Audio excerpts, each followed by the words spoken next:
मित्रों, आज का वीडियो जो हम बना रहे हैं वो उन लोगों के लिए है जो गृहस्थ में रहते हुए संन्यास का अनुभव करना चाहते हैं। यानी आप गृहस्थ में तो हैं, लेकिन गृहस्थ में रहते हुए आप बुद्धत्व को प्राप्त कर सकते हैं या नहीं कर सकते हैं। इस संदर्भ में आज हम आपको जानकारी देंगे कि गायत्री मंत्र का जाप करते हुए व्यक्ति गृहस्थ आश्रम में रहते हुए भी उस शक्ति के पास तक कैसे पहुंच सकता है, उसे किस प्रकार से ज्ञान प्राप्त हो सकता है, वो बुद्धत्व को कैसे प्राप्त हो सकता है। बहुत ही रोचक जानकारी है, लेकिन यह उन साधकों के लिए है जिनके मन में ये विचार होता है कि गृहस्थ में रहते हुए हम कोई चीज़ प्राप्त नहीं कर सकते हैं। उसके लिए क्या हमें यह संसार छोड़ना पड़ेगा, क्या हमें हिमालय जाना पड़ेगा, कि क्या करना पड़ेगा। इन सब सारी चीज़ों के ऊपर आज हम आपको जानकारी देंगे। राधे राधे, जय श्री कृष्णा। नमस्कार, मैं आचार्य पंडित गिरीश वारोलिया। गायत्री महामंत्र। ओम भूर्भुवः स्वाहा तत्सवितुर्वरेण्यं भर्गो देवस्य धीमहि धियो यो नः प्रचोदयात्। अखण्डमण्डलाकारं व्याप्तं येन चराचरं तत्पदं दर्शितं येन तस्मै श्री गुरवे नमः। तस्मै श्री गुरवे नमः। मित्रों, जब हम गायत्री की साधना करते हैं और धीरे धीरे हम साधना में ऊपर उठते हुए चले जाते हैं और हमारा मन भी एकाग्र होने लगता है, तब फिर मन में एक विरक्ति की भावना आती है। तो फिर मन में विचार आता है कि यह संसार मिथ्या है, क्या हमें संसार छोड़ देना चाहिए। तो आज हम इन्हीं बिंदुओं पर चर्चा करेंगे कि गृहस्थ आश्रम में रहते हुए कैसे व्यक्ति जो है बुद्धत्व को प्राप्त हो सकता है। तो इस वीडियो को यदि आप ध्यान से सुनेंगे और शुरू से अंत तक सुनेंगे तो आपको बात समझ में आएगी कि किस प्रकार गृहस्थ में रहते हुए व्यक्ति ईश्वर को प्राप्त कर सकता है, गायत्री मंत्र को सिद्ध कर सकता है, गायत्री का साक्षात्कार कर सकता है, पूज्य गुरुदेव का आशीर्वाद प्राप्त कर सकता है, उनसे किस प्रकार से वार्तालाप कर सकता है, किस प्रकार से उनके निकट बैठ सकता है, किस प्रकार से उनकी संवेदनाओं को अपने अंदर प्राप्त कर सकता है। पूज्य गुरुदेव ने जैसे कि बताया है कि आप हमें किस प्रकार से हमसे वार्तालाप कर सकते हैं, लेकिन उनसे वार्तालाप करने के लिए पहले आपको उस स्तर का बनना पड़ेगा। तो गृहस्थ में रहते हुए ही हम माँ गायत्री का अनुभव करें, उस शक्ति का अनुभव करें, और जब कभी भी आप परेशान हो तो पूज्य गुरुदेव से आपकी वार्तालाप हो सके, पूज्य गुरुदेव का आपको जो है सानिध्य प्राप्त हो सके। इन्हीं चीज़ों के बारे में आज हम आपसे चर्चा करेंगे। मित्रों, संसार में दो प्रकार के लोग होते हैं। एक होता है जो भौतिक सुख सुविधा में इस संसार की चकाचौंध में घिरा रहता है, और दूसरे जो लोग होते हैं वो इस संसार को छोड़ करके चले जाते हैं। कोई हिमालय में चला जाता है, कोई कहीं चला जाता है, कोई बहुत बड़ा आश्रम बना लेता है। तो हम उनकी पूजा करते हैं और हम उन्हें संन्यास्त मानते हैं, लेकिन फिर एक दृष्टि से देखा जाए तो वो भी संन्यास्त नहीं है। आपने मकान छोड़ दिया, लेकिन आपने जो है झोपड़ी बना ली, किसी झाड़ के नीचे रहने लगे। आपने परिवार छोड़ दिया, आपने शिष्य बना लिए। तो आप जो है संन्यास्त हुए कहाँ। संन्यास्त व्यक्ति घर से भागने से संन्यास्त नहीं होता है कि आपने परिवार छोड़ दिया, आपने परिवार की जिम्मेदारियां छोड़ दी तो आप संन्यास्त हो जाएंगे, आपको ईश्वर प्राप्त हो जाएगा। यदि आप सोचते हैं तो बिल्कुल आप गलत सोचते हैं। गृहस्थ में रहते हुए भी आप जो है संन्यास्त हो सकते हैं। गृहस्थ में रहते हुए आप अपनी पूरी जिम्मेदारियों को निभाते हुए भी आप जो है उन सब सारी चीज़ों को प्राप्त कर सकते हैं। हम संसार की भौतिक सुख सुविधाओं को पकड़े हुए हैं और जो लोग छोड़ कर के चले गए तो हमें लगता है कि वो संन्यास्त हो गए हैं, लेकिन छोड़ना और छूट जाना दोनों में बहुत ज़्यादा फर्क होता है। तो आप गृहस्थ आश्रम में रहते हुए भी इन सब चीज़ों को कैसे छोड़ें, यही गायत्री मंत्र के द्वारा आप प्राप्त कर सकते हैं। क्योंकि छोड़कर चले जाना और छोड़ देना दोनों में बहुत ज़्यादा फर्क होता है। तो जो चले गए वो छोड़कर गए हैं, छूटा नहीं है। जो अपने आप छूट जाए, बुद्ध महावीर राजा के लड़के थे, तो जब वो घर से निकले थे तो कोई नंगे नहीं निकले थे, कपड़े पहनकर ही निकले थे। लेकिन धीरे धीरे वो छूटते गए, फटते गए, गिरते गए, और कब वो नंगे हो गए उनका उन्हें एहसास नहीं हुआ।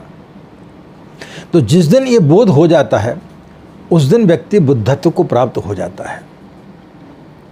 एक छोटे से प्रसंग के माध्यम से हम आपको अपनी बात समझाने का प्रयास करेंगे। दो साधु एक जगह जा रहे थे। एक युवा था, एक वृद्ध था। वृद्ध साधु जो है वो उस युवा का गुरु था। रास्ते में वह वृद्ध साधु अपनी झोली में बार बार हाथ डाल करके देखता, इधर उधर देखता कि कहीं कोई आ तो नहीं रहा है। कुछ भयभीत सा मालूम पड़ रहा था। उसके शिष्य को समझ में नहीं आ रहा था कि आज तक कभी ऐसा हुआ नहीं कि वो स्वयं अपने झोले को टांगे। हमेशा जब भी निकलते हैं घर से, आश्रम से, तो वो मुझे ही झोला टांगने के लिए देते हैं, लेकिन आज स्वयं टांगे हुए हैं और बार बार जो है उसमें हाथ क्यों डालते हैं। शाम होने को थी कि एक कुएं पर पानी पीने के लिए वो लोग रुके। तो उस वृद्ध सन्यासी ने बोला कि भाई उस युवा से कि तुम मेरे इस झोले को संभालना, मैं पानी खींचता हूँ। उस सन्यासी ने वो झोला ले लिया, लेकिन वो बार बार उस झोले की तरफ वृद्ध सन्यासी देख रहा था। जैसे वो पानी खींचने लगा तो उस युवा सन्यासी के दिमाग में आया कि ऐसी इसमें क्या चीज़ है कि गुरुदेव जो है बार बार इसमें हाथ डाल करके देखते हैं। तो उसने जैसे ही उस झोले में हाथ डाला तो बात समझ में आई। उसमें एक सोने की ईंट रखी हुई थी। तो उस युवा सन्यासी ने उस सोने की ईंट को उठा करके वहीं किसी गड्ढे में फेंक दिया। उस वृद्ध सन्यासी ने जल निकाला और दोनों ने बैठ कर के वहाँ पर नाश्ता इत्यादि किया और फिर चल दिए। अमावस्या की रात्रि थी, अंधेरा होते हुए चला जा रहा था। जंगल था, काफ़ी घना जंगल था। बार बार सन्यासी जो है वो वृद्ध जो है अपने झोले में हाथ डालता। तो उस युवा सन्यासी ने क्या काम किया था कि जितने वजन की वो ईंट थी सोने की, उतने ही वजन का उसने उसमें पत्थर डाल दिया था, ताकि उस वृद्ध व्यक्ति को पता चलते रहे कि इसमें कुछ है। तो बार बार हाथ डालता और संतुष्ट हो जाता है कि हाँ, इसके अंदर सोने की ईंट रखी हुई है। जब अंधेरा गहराने लगा तो उसको चिंता होने लगी और अपने शिष्य से बोला कि रात्रि ज़्यादा हो रही है और आसपास कोई गांव दिखाई नहीं दे रहा, कहीं कोई प्रकाश दिखाई नहीं दे रहा जिससे कि समझ में आ सके कि यहाँ पर गांव है, जहाँ पर जाकर के अपन सुरक्षित तरीके से विश्राम कर सकें।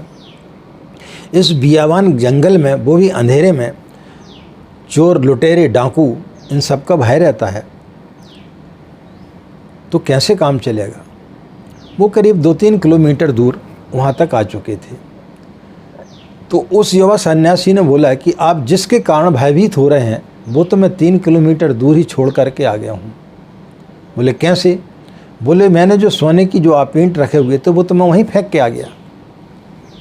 थोड़ी देर के लिए तो वो वृद्ध सन्यासी जो है हक्का बक्का रह गया कि सोने की ईंट थी और उसने फेंक दी। लेकिन जैसे उसे बोध हुआ कि 3 मील तक, 3 किलोमीटर दूर तक मैं पत्थर को जो है सोना समझ करके यहाँ तक आ गया। तो जीवन भर उसी को मैं यदि सोना समझता रहा तो जीवन भी वैसे ही बीत जाएगा। वो खिलखिला करके हंस पड़ा, फिर न किसी प्रकार का कोई भय रहा न कुछ रहा, और बोले अब हम यहीं विश्राम करते हैं। तो उसके शिष्य ने बोला कि डाकू हैं, चोर हैं। बोले अब किस चीज़ का भय? जिस चीज़ का भय था वो तो हमारे से मुक्त हो गई, अब किसी प्रकार का कोई भय नहीं है। न अमावस्या का भय है, न चोरों का भय है, न किसी चीज़ का भय है। उस वृक्ष के नीचे वो दोनों सो गए। मित्रों, यह सब हम सब की कहानी है। हम संसार की भौतिक चीज़ों को यह मान करके पकड़ करके चलते हैं कि यही सारी ज़िंदगी है, यही सारी सुख सुविधाएं हैं, और उन्हीं को प्राप्त करने के लिए हम अनेक प्रकार के मंत्रों का जाप करते रहते हैं। अनेक ज्योतिषियों के पास हम चक्कर काटते रहते हैं कि किस प्रकार हमें वाहन सुख प्राप्त हो, किस प्रकार हमें स्त्री का सुख प्राप्त हो, किस प्रकार हमारी फैक्ट्री चलने लगे, किस प्रकार हमको उच्च पद प्राप्त हो। तो हम उन सब चीज़ों को पकड़े रहते हैं।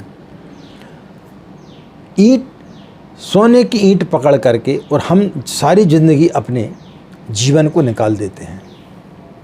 जिस दिन हमने जान लिया कि जितनी भी भौतिक सुख सुविधाएं हैं, ये सारी की सारी चीज़ें जो है वो पत्थर के समान हैं, जिन्हें हम सोने की ईंट पकड़ करके चल रहे हैं। लेकिन जब हमें समझ में आता है तब तक बहुत देर हो चुकी होती है। तो मित्रों, गायत्री मंत्र क्या करता है? जब व्यक्ति साधना करता है तो उसको उस जगह पर बोध करा देता है कि आप सोने की ईंट नहीं, पत्थर जो है वो पकड़े हुए हैं। और जब दिन हमें ज्ञात हो जाता है कि इस संसार में जो कुछ भी है वह हमारे साथ में नहीं जाने वाला है, हमारे साथ में जाएंगे हमारे विचार, हमारे साथ में जाएगा हमारा व्यवहार, हमारे साथ में जाएगा हमारा आचरण। आपके साथ में जितनी भी चीज़ें जो दिखाई देती हैं वो आपके साथ में नहीं जाने वाली। न मकान जाने वाला, न पद जाने वाला, न प्रतिष्ठा जाने वाली, न आपकी फैक्ट्री जाने वाली, न आपका मकान जाने वाला, न आपकी पत्नी जाने वाली, न आपका पुत्र जाने वाला, न आपका कोई नाते रिश्तेदार जाने वाला। आप जाएंगे तो सिर्फ अकेले। तो जिस दिन व्यक्ति को ये बोध हो जाता है तो वो बुद्धत्व को प्राप्त हो जाता है। और यह प्राप्ति आप गृहस्थ आश्रम में रहते हुए भी कर सकते हैं। इसके लिए इस प्रकार से समझें कि जैसे एक कपड़ा है, इस कपड़े को आपको पहनना है तो पहले आपको साबुन से इसको साफ करना पड़ेगा, क्योंकि गंदा कपड़ा तो आप पहन नहीं सकते। साफ करने के बाद में उसको आपको धूप में सुखाना पड़ेगा, और धूप में सुखाने के बाद उसमें आपको इस्त्री करना पड़ेगी। उसके पश्चात आप उसको पहनेंगे तो आप जो है सुंदर भी दिखाई देंगे। यदि आप गंदा कपड़ा पहनेंगे तो आपके अंदर आलस आएगा, आपको वो चीज़ समझ में नहीं आएगी। तो मित्रों, इसी प्रकार से साधना है। जब हम माँ गायत्री की साधना करते हैं, गायत्री मंत्र की साधना करते हैं, गायत्री मंत्र का जाप करते हैं, तो सबसे पहले वो हमारे विकारों को धोता है। हमारे अंदर जो 84 लाख योनियों से हम लोग भटकते हुए चले आ रहे हैं, तो उनके जो कसाय कलमश उनको वो पहले धोने का काम करता है, और धोने के बाद में फिर जो है वो उनको सुखाता है। यानी आपके आत्मबल को प्रगाढ़ करता है, आपके आत्मबल को मजबूत करता है। और उसके पश्चात में इस्त्री जो अपन करते हैं कपड़े में, यानी आपके अंदर के कसाय कलमश जो भी आपके भरे हुए हैं, सलों की भांति, जैसे जब आप कपड़े को सुखाते तो उसमें सल पड़ी रहती है, उन्हीं को ठीक करने के लिए हम इस्त्री करते हैं। तो आपके मन रूपी उसमें लोभ, मोह, काम, क्रोध, मद, मत्सर, ये सब आपके भरे हुए, इन सब को आप सोने की ईंट पकड़ करके बैठे हुए हैं, तो उनसे मुक्ति दिलाता है। और उसके पश्चात जैसे व्यक्ति उन कपड़ों को पहनता है तो फिर आपके चेहरे में परिवर्तन नहीं आएगा, आप वैसे ही दिखेंगे, लेकिन आपके व्यक्तित्व में परिवर्तन आ जाएगा, आपकी समाज में प्रतिष्ठा बढ़ जाएगी। कितने लोग हैं, जितने भी हम ऋषि मुनियों को याद करें तो सबके गोत्र हम उन्हीं के गोत्रों के नाम से जाने जाते हैं। तो जब हम उनकी संतान हैं, इसका मतलब है कि वो गृहस्थाश्रम में थे। तो गृहस्थाश्रम में रहते हुए उन्होंने ईश्वर को प्राप्त किया। रामकृष्ण परमहंस गृहस्थाश्रम में थे, उनकी शादी हुई थी, लेकिन इसके पश्चात भी उनको माँ काली जो है वो साक्षात, वो उनको साथ में बैठ कर के भोजन कराते थे। परम पूज्य गुरुदेव का यदि आप जीवन देखें तो उनका जीवन आपके लिए प्रेरणादायक रहेगा। यदि आप उनके जीवन को देखेंगे तो उनने अपने जीवन में जितनी सादगी भरा जीवन उन्होंने जिया है, इस युग में कोई भी व्यक्ति वैसा जीवन नहीं जी सकता। जैसे व्यक्ति के पास में 2 पैसे आते वो हवाई जहाज़ में उड़ने लगता है, 50 गाड़ियाँ खरीद लेता है, लेकिन पूज्य गुरुदेव जो है सिर्फ एक धोती कुर्ते पे ज़िंदगी भर उन्होंने एक कमरे में अपनी गुजार दी। तो गृहस्थ आश्रम में रहते हुए उन्होंने वो सारी चीज़ें प्राप्त कर ली जो व्यक्ति हिमालय में जा कर के प्राप्त नहीं कर सका। गृहस्थ आश्रम में रहते हुए वो स्वयं साक्षात स्वयं गायत्री में हो गए। जिन्होंने अपने शरीर को किस दिन छोड़ना चाहिए उसका चयन किया, और वो भी किस दिन किया, गायत्री जयंती के दिन। ये कौन व्यक्ति कर सकता है? जिसको आत्मबोध हो जाता है। तो आत्मबोध व्यक्ति गृहस्थ आश्रम में रहते हुए भी कर सकता है। तो हमारी साधना को हम इतना परिपक्व करें कि हमें आत्मबोध हो सके कि जो संसार में जो चीज़ें हैं जिनको हम पकड़ के बैठे हुए हैं, जिनको हम समझते हैं कि इन्हीं में सारी सुख सुविधाएं हैं, तो जिस दिन आपका ये बोध आपको जागृत हो जाएगा कि हम सोने की ईंट नहीं पत्थर को पकड़े हुए थे ज़िंदगी भर, तो फिर आप उस साधु के समान निश्चिंत हो जाएंगे, आपका भय खत्म हो जाएगा। भय हमेशा अमावस्या की अंधकार में होता है, उजाले में आदमी के लिए भय नहीं होता, उजाले में व्यक्ति को बोध होता है। तो गायत्री मंत्र और गुरु दोनों जो है आपको अंधकार से प्रकाश की ओर ले जाते हैं।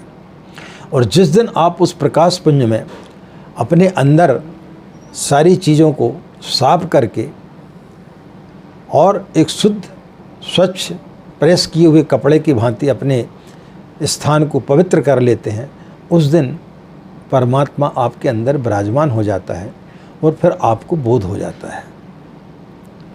तो मित्रों, गायत्री मंत्र से हम कैसे बुद्धत्व को प्राप्त करें, आज हमने आपको इस छोटे से एक प्रसंग के माध्यम से आपको जानकारी दी। आशा मित्रों आपको यह जानकारी अच्छी लगी होगी कि गृहस्थ आश्रम में रहते हुए भी व्यक्ति किस प्रकार से संन्यास्त हो सकता है। तो आप भी कोशिश करें, निश्चित रूप से आपको इसमें लाभ प्राप्त होगा। इन्हीं कामनाओं के साथ में कि आपका दिन मंगलमय हो, आप लोग खुश रहें, मस्त रहें, माँ गायत्री की असीम कृपा इसी प्रकार आप लोगों पर बनी रहे। आज इतना ही, हमें आज्ञा दें। नमस्कार, ओम शांति।